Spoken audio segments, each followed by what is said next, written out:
SCB medical college रो जो भयंकर अघटन घटी जो 13 जनकर मृत्यु होईची से घटना रे सरकारंकर कुंभकर्ण निद्रा एपर्यंत भांगु नाही।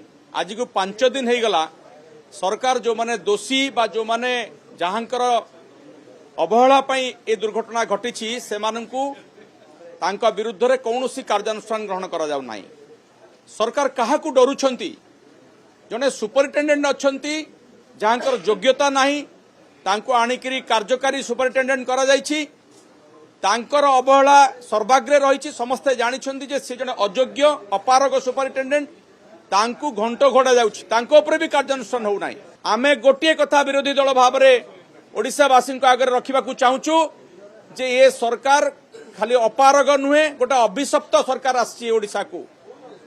एससीबी रे थरे नुहे दुई दुई थर निया लगे 5 दिन भितर ये डबल इंजिन डबल निया लगुची किंतु सरकार कौनसी तांकर नीति नैतिकता भूली जाइछंती।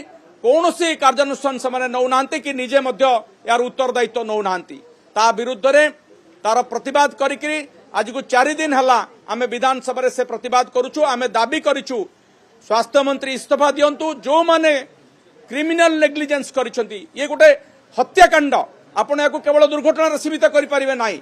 जो मान को अभड़ार 13 जीवन चलीगला से विरुद्ध रे क्रिमिनल कार्यानुष्ठान हवा दरकार, आईनगत कार्यानुष्ठान हवा दरकार, से गिरफ करा जिबा दरकार।